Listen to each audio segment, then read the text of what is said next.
reason why the 13 raps, I honestly did not know that hanging wasn't even about, according to what he said, hanging was never about choking you. The reason that they hang you and they do the 13 raps, that's about the size of a human head. So when they drop you off of the ledge, that knot snaps your neck. They let the lineman pick his duty station to appease him. They send Lenny Ciotta to the school. Lenny Ciotta was one of my trainers. Johnny Myers. Call a lady a nigga bitch crossing the street. Yeah. Who they put me with, my last journeyman before they fired me? Johnny Myers, bro. Why would you put me with Johnny Myers, knowing his history and knowing what I've been through?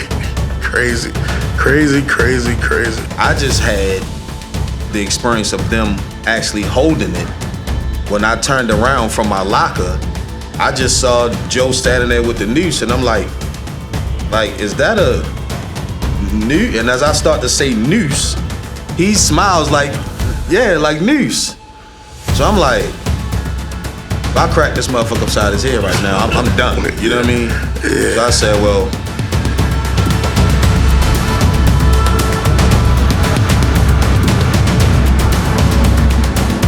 so we sitting with Big Mo. Appreciate you, big bro. It's been Absolutely. a long time coming, man. It's from the trenches. 4 years. And what we're doing now is we're really just kind of remembering our individual experiences. And both of us had this Noose experience, man. So I wanted to kind of jump into what happened with you, what happened with me, and let's share with the people, what it's like to be at BGE and have white guys tying nooses and BSing about, why and how they supposed to deal with this. All right, so my Noose story. As I said earlier, I came in 2007, and when I came in, I was a part of the old school. I was the last class to go through the West Side School. So my in class, as you know, you got to go through very early on, probably 2 months in, you go through knot tying day or knot tying classes, and you got to pass with certain knots. Because in the field, you gotta know how to tie certain knots to do the work. Right. So I come into class one morning like normal, and one of my classmates asked Joe Belge, "Can we tie the special knot today?" One of your classmates asked. One of my classmates asked them. So like he already knew it was a special knot that. Yeah, it was a previous conversation that I wasn't privy to. That's similar to mine. Like they already knew something was He was asking Belge, can we do it today? Meaning that they've done it or talked about it before. I'm the only black kid in the school. I'm the only black person. They got pretty much most years it was very little diversity. 1 or 2 black people in the whole school. You were the only person over here, only black? They hired 16 of us, and I was the only person of color. Not even black, just person of color. Period. Wow. And the class behind us was 18, and my man Simon was the only black. In the beginning, I know Simon. Yeah. In the beginning, did they have like a larger group underground and over here and then split y'all? No. When I came in, you went straight to your spot. So it's funny because we came in as a larger group of. They started that later. Then they separated. They called it assessment. And all the admin people. Then we shrunk down about maybe 40, and then most of them were underground, and then that's what left me, Josh, Dustin, Ramsey. And I can speak to why they. Or the modality of why they changed. But I still end up being the only black dude in there. The results are still the same. Right. I still. So they did that because, like in my class, we had a white guy who they loved, but he was afraid of heights. So they was like, they hire people and they put him a place, but he went up. Part of overhead, you had to go, the last day you had to go up on a 60, belt off, lean back. I loved it. Bruh, this dude went up to 60, fell 3 times before he got to the top. No, he just let go. And they asked him, they were like, why you let go? He was like, my hands got tired. So instead of firing him, they let him be the school. Did he have the buck squeeze on? Yeah. So when he let go, what'd he do? Just Well, fell into the no. pole? I'm sorry. I apologize. We were the last class to free climb too.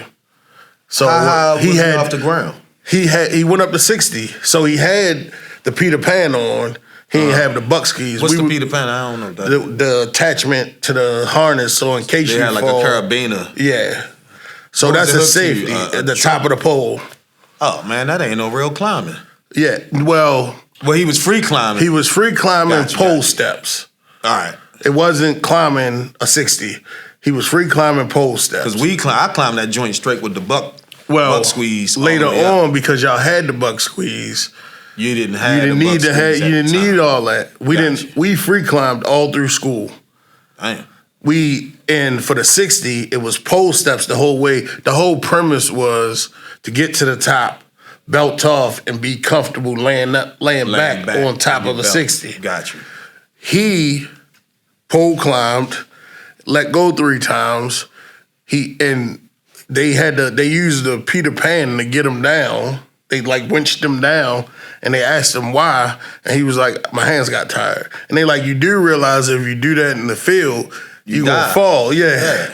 So they didn't let him climb no more, but because they liked him, literally, bro, they would make him paint curbs, parking spaces. Here we go. Anything. They made him one week, they made him go in the supply building, because there was different buildings there, take off all the nuts off of all the boats, because you would get out to the do it and you would have too many nuts. So you were supposed to grab a bolt and 2 nuts and 2 washers as you walk out.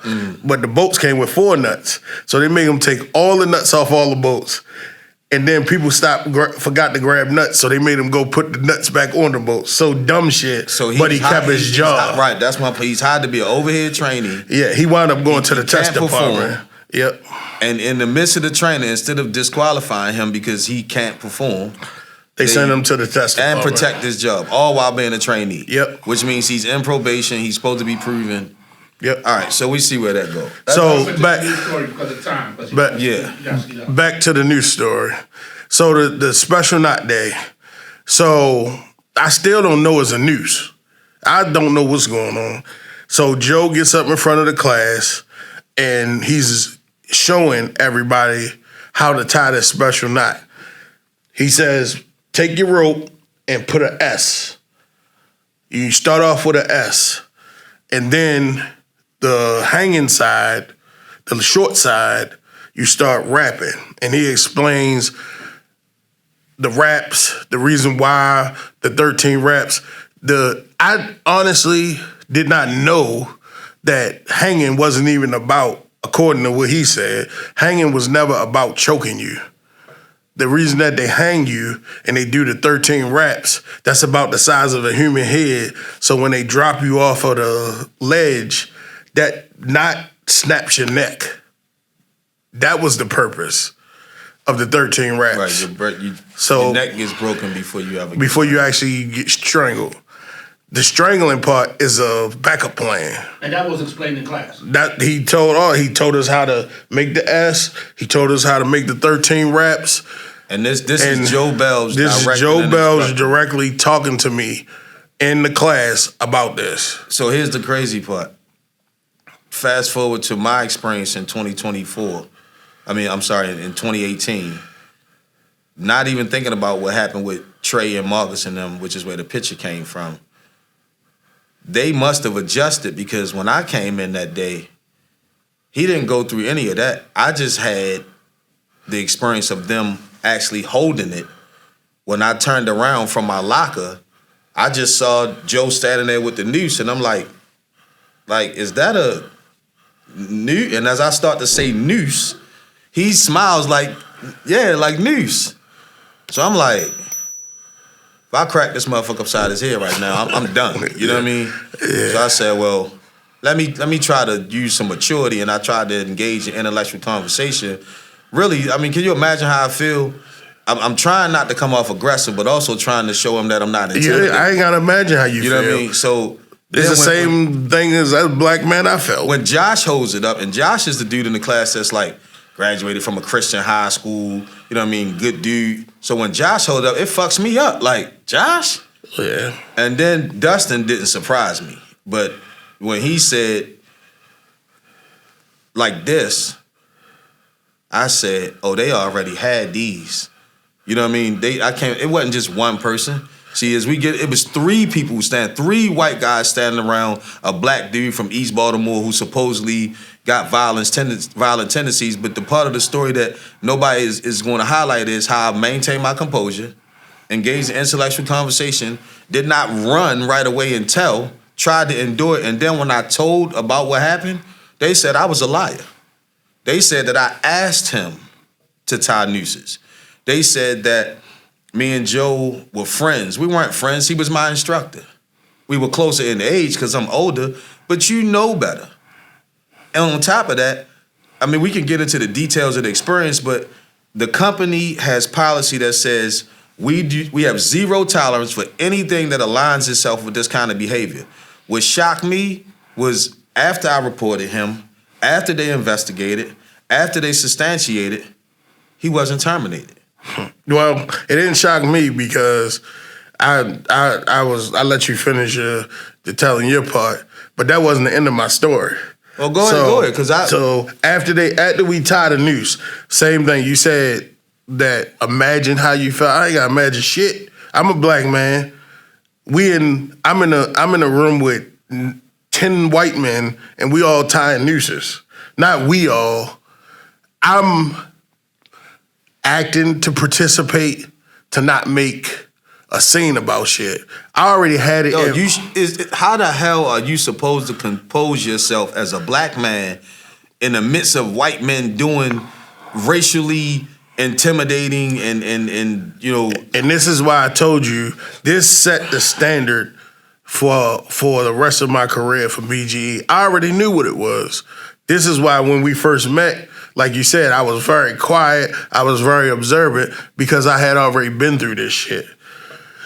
When the very first break, I told him my stomach was hurting. I needed to go down and get some out the first aid kit. I went straight to the president of the school. His name, I forget it. It was Joe. That wasn't Burley at the time? No, his name was Joe. It was Boyle Joe something. It was another Joe. Mm-hmm. And at the time it was set up, Joe was the president of the school, so he was more like the COO. And then they had we just said Jana? No. It was Larry Burley? No. This was 2007. Harry was the CEO. Harry did the business part. Okay. Joe did the operation part. This 2007 in the West Side School. Setup. It was a whole setup, different setup. Where was the West Side School at? Right behind the McDonald's on Norton Parkway. Oh, yeah. They said that right up there. I remember somebody told me that. Yeah. So I went to Joe and I said, Joe, I don't think this is supposed to be right. My whole class just tied a noose, and Joe Belge led a noose tying class. So it's two Joes, Joe Belge and then Joe, the manager. Got you. The head of the school. And Joe looked at me, and he was like he was surprised, and he was like, hold up. And he walked me into Harry's office. Harry's since retired, and Harry, he was like, tell him what you just told me. So I went through it all, told him everything I just said about the S tying and the neck breaking and all that.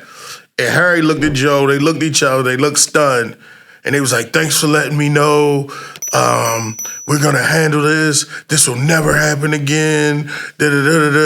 So in my eyes, that was my way of dealing with it. Because I don't, like you said, I don't want to wild out and lose my job. Right. That's what I gotta let somebody know that this shit ain't right. So I went to the proper guys, and of course, when Tanya talked to them, they lied and said I never did that. My noose tying never happened. But according to the company. Fuck them in all of this. What's gonna fuck them is they keep lying, saying we didn't say stuff, we didn't do stuff, or we did this, we did that, and then there's so much evidence to show. We got people that talked about Noose tying in 2003. Bro, think about this. In my situation, let's let the cat out the bag. BGE hung their hat on Ajtiim did not experience the Noose tying because the picture that I got was not of when I experienced it. But I never said that the picture came from my experience. Yeah. What I said was, this happened to me. Where did the picture come from? From Marcus. Where did Marcus get it from? When it happened to him in 2016. So what all did, these black men lying. So they set themselves up. 2003, 2007. You're saying I lied Yeah. and asked Joe to take the picture and then snuck and took a picture of him doing it. But when I first put the picture out, what I showed was just what I cropped. I cropped out the names on the backboard in the back of the students in class at that time, which was a different year. The date, the other helpers in the classroom, the furniture. Remember, the furniture in the trailer was old, brown, and wooden. By the time we came to class, everything was white and plastic. Yeah. When I originally put that picture up, BGE ran off with this story instead of doing their due diligence and stepping back and saying, hey, you know what? We made a mistake. Let's clean this up. Oh, no. He's lying. Then what happened? Once the real story came out, then Exelon come from Chicago, walk Joe Belge out, terminate him. But what they don't do is reverse their statement about me. Yeah. They don't go back and clean up their mess and say, you know what? We messed up. This happened to this guy. We had a bad investigation. Let's fix everything. And if they would have done that, we wouldn't be here right now.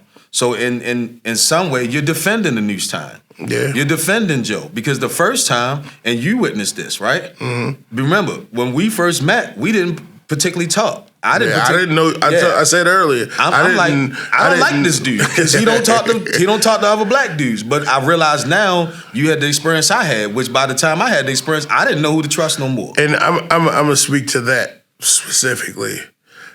The one thing that's pissing me off about this case is we can name names, and you know me, I don't get. And I'm too big to be scared.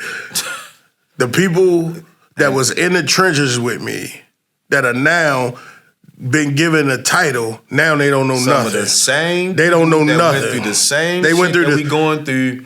Know the facts. They got increases in pay. They got new positions. Bro, a dude, and I ain't gonna name his name. He called me personally. He turned in his racist crew leader. A week later, they dropped a bell block on his head. I know exactly what you're talking about. They dropped a whole 40-pound metal steel block on his head. And if he ain't have his helmet on, he'd been done. Same thing about with my manager, Big Boy. Mm-hmm. Right? Then they take my manager from the overhead. He running the school now. Yep. Right? My supervisor. And that's what they do.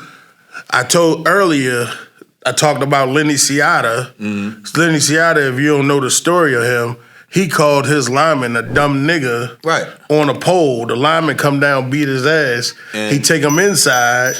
He called him a dumb nigga again and he beat his ass in the thing. They let the lineman pick his duty station to appease him. They send Lenny Ciotta to the school. Lenny Ciotta was one of my trainers. Johnny Myers. Call a lady a nigga bitch crossing the street. Yeah. Who they put me with, my last journeyman before they fired me? Johnny Myers, bro. Why would you put me with Johnny Myers, knowing his history and knowing what I've been through? Crazy. So the thing about my Noose time was this. I didn't know who I could talk to. After going downtown, talking to HR, talking to Beth, talking to Larry directly, drawing diagrams, having 2 meetings, then being forced to come back and tell the story again so that my classmates actually saw me. They made it so my class, after they told me, hey, we can protect you, don't worry, because I'm like, so if I tell all of this stuff, then I got to go back and work with these guys, right? So before I met you, go ahead. Let me speak to that, because we had this conversation post-haste, but when you turned him in, I was a trainer already. Mm-hmm. I was at the school already. I walked Belge when we had a break. It was about 6 to 7 white guys, all trainers from different overhead, underground, gas. I walked up through the school. They were in the first bay where they go to smoke. I walked up on them, and everybody looked somber. And I was like, "The fuck is wrong with y'all? Like, what's going on?" They was like, "Oh, yeah, a trainee turned Belgian on some stupid shit." And I'm like, "I don't know it's you. We ain't put this together yet." I'm like, "Well, what the fuck happened?" And they wouldn't tell me exactly what happened. But before I walked away from them, they were kind of like hush hush. And you know how you walk up on a situation, you can tell motherfuckers don't want you to be around. Right. I'm not going to sit there. Talking. I'm not going to sit there. You don't want me to hear it, I'm going to get up out of here. So I went to walk away. Joe Zizimo was the underground trainer. He said, "Joe, don't worry about it. When he get out in them districts, them boys will take care of him." And Zizzy is the one when we was doing the forklift training, told me, "You know why you can't get it? It's because you're black." And then like crazy. It was a joke, and I'm like, all right, I can't go tell somebody he said that and something happened. So by the time you met me, and this is my thing, I knew the system was fucked up. I wanted to be the beacon at the school because I was literally one of the, out of 100 people at the school, it was probably 3 of us were black. I was one of the only ones in a position to even affect change. Well, let's be clear. When you come from the background we come from, and you get an opportunity to get there, and you got that city college education that we both got, City Forever, right? City, hey, night. Then you really believe, because that's how they trained us in school, in high school, you can change things. We're change agents. But you go somewhere like BGE, and you get in position to make change, and then you do, like, with this whole me reporting Joe, that was an opportunity for Calvin to change things. That was an opportunity for Robert to get involved and change things. What happened was, I found out in that moment that the fight was only a pseudo fight. That's only on the surface. They only want to pursue stuff they want to pursue. If the white guys come and tell them, leave that alone, they're not going to pursue that. So in my situation, they all turned their back on me because they had to. You follow me? So where I am now, and I want to tell the details of my Noose experience, right? It's not just that I reported them and they retaliated. Bro, every day of my life, I didn't know what was going to happen. Yeah. You got to think, you got to put your life on the line. You're going out here working on high voltage, no low voltage 12240. Everything is over 1,000 volts. Yeah. Not amps. The volts alone will kill you. Yeah. Then you're going up here and you're working on 16,000, 34 kVA, right? You up here, these guys got to watch your back. They got to bring your lift down. You're in the back. You on lot lines. You walking miles into the woods. So if you're going to do this to me in this classroom, and this is the company I'm working for, how do I come in here every day and act like I'm not worried or concerned? Yeah. You understand what I'm saying? So when we talk about the mental health, you talk about the stress, the anxiety, the depression, as I go into the experience, and what I want you to share as well is the reality of, I've never been afraid of a white guy, right? I've never been afraid of somebody I work with. What I'm afraid of is to have to go home and tell my family, hey, that $100,000 job that I had, I don't have it no more because I stood up for myself. Yeah, that's the stress that we deal with, because your wife don't understand. Your daughter and your son don't understand why they can't get Jordans and why they can't get, the nice bikes and the things that they want, the phones and the laptops, because daddy couldn't endure white people tying nooses or being making racist, you feel uncomfortable, or without being able to hit back. Yeah. And then when we hit back with a lawsuit or filing paperwork, or have an investigation conducted, we get vilified. Now I'm wrong. Yeah. So how we all end up getting fired, right? And we'll get into the details. I'm going to get into the details of how things go from being a great trainee that's out working and outshining these other trainees to now you're no longer good enough for the company. That's the same thing he said. 13 years. Never had a write-up. Never had a problem. I in transparency, I got wrote up one time. The whole unit got wrote up, and our manager put it in our file and was like, if y'all keep your nose clean for 6 months, I'll make it go away. It was they sent us to training and nobody You reported make it back. go away. Yeah. Why you ain't make my shit go away? Yeah, When they did me dirty. Well, You made me go away. Yeah. but then on top of that, locked us out the system for 5 years. Locked us out for 5 years.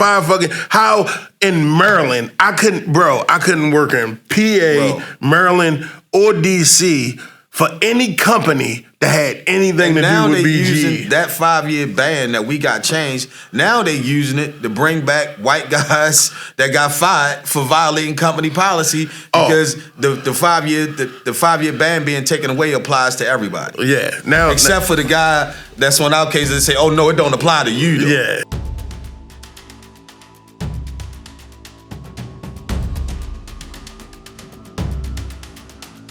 Next time on Controversy TV. I was always gifted and talented. I'm just blessed. And then we moved to 816 West North Avenue in Baltimore, where communities that were one time, thriving and looked at, as a good place to live, they turned into, drug infested and crime riddled environments. And now it looks more like projects, right? They have gates around it, and they say they put the gates around to keep the animals in, not to keep the trouble out. And unfortunately, that's something that I've seen happen time and time again in Baltimore. I can remember drugs coming into play because my stepfather was a kingpin. My mother never talked bad about my father. She always said that he was the most intelligent man that she had ever known, that he, fell victim to alcohol and drugs.